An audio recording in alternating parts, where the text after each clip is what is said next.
Well, I promised a audio lecture, and I'm going to make my attempted one. Um, First thing, please don't pay any attention to the dogs, the kids, the husband, phone, or the television. I told them all to be quiet, but who knows what's going to happen. I hope it's nothing that embarrasses me. One thing that we need to know while we're first starting out writing and using sources is how to put them in our work. Um, but it's really not that difficult once you take it into your mind and you think about what am I doing and not just kind of vomit the words out on the page.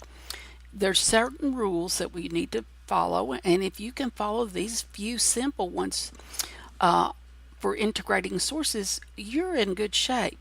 Now, this handout here talks about quotations. But we also have to do the same thing with a summary that you get from a source, and you put it in your own words, and a paraphrase that you have put in your own words. Paraphrases, and we'll go over paraphrases and summaries later, but just remember now anything that you take from a reading that is not common knowledge, you have to give it the citation and you have to introduce it or give it some way that your reader knows that this came from someplace else. You didn't think of it, you didn't know it. Excuse me. You never, first of all, let's just go down the rule, down this handout. Now, I suggest you could either save this to your desktop, or you can print it out and put it in a notebook, or you can pin it on the wall or wherever you write. So, because these are ones that you're going to go back to again and again. And if I have to write, never begin a body paragraph with a quote more than once or twice on a paper, your grade is going to go down consistently. So you need to learn. If you don't learn it the first time, that's okay, but you need to learn it by the second time. So first thing, you never begin a body paragraph with a quote, with a quotation. You have to use a topic sentence. A topic sentence tells what that paragraph is about. It connects it with the previous paragraph, and then your paragraph moves on from there. You also never end a body paragraph with a quotation. If you do that, that means that you haven't explained your source material enough in that paragraph, or you haven't transitioned to the next paragraph. You have to have balance. I would say even more, for every sentence quoted, a writer owes at least that much sentence and explanation. But for some difficult sections or sentences, you may need more. So you need to have an explanation of why you're using it. Why are you using it? What does it mean? Where does it come from? All those things are important for your reader to understand that this source material supports your claim. It doesn't make your claim, it supports your claim. So that helps do that.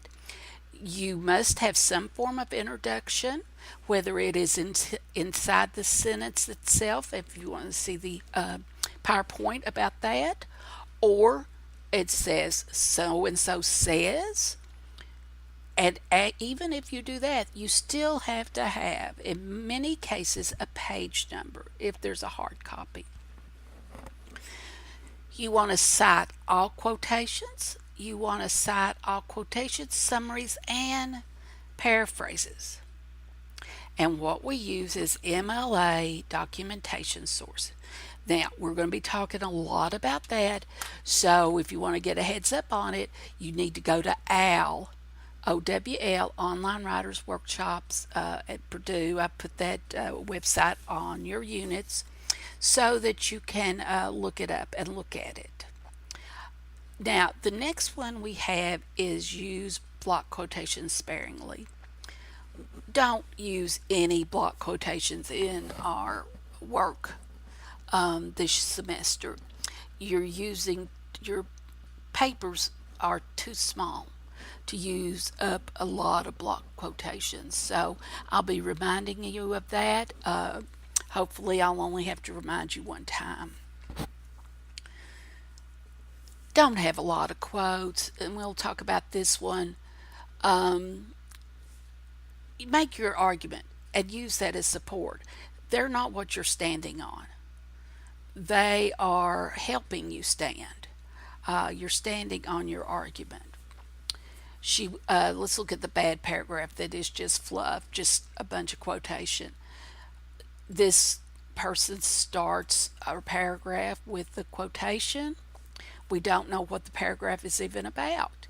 So we could go, maybe you could use this one if that's, maybe if that's what the paragraph would be.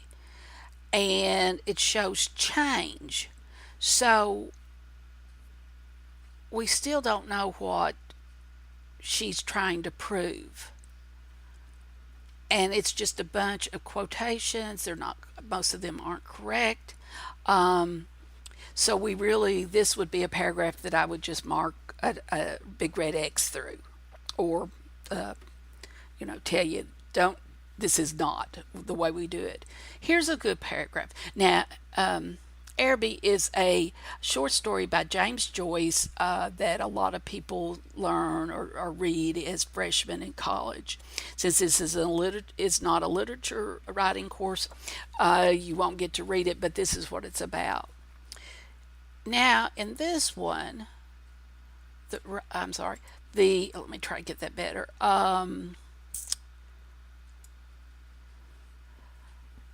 We see that this writer has made a claim.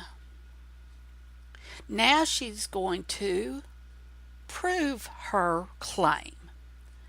So every time we see in this short story how James Joyce uses light to illustrate how this main character changes and comes to a understanding. She was waiting for us, this use of life, and then here we see how that the author of this paragraph explains why she used this quotation. So and then it goes on and explains the contrast. She becomes a source of light, did not refer, glazing up to darkness, so that it says how that he feels. Once the character realizes that his love was based on illusion, he becomes able to see the darkness around him.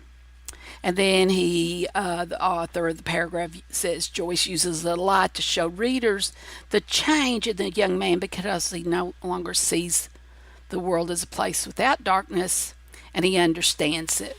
So while the paragraph in itself might be judged by its contents, the way it is written as a second one shows that you have your main idea stated in your topic sentence, and that's the first sentence in your paragraph.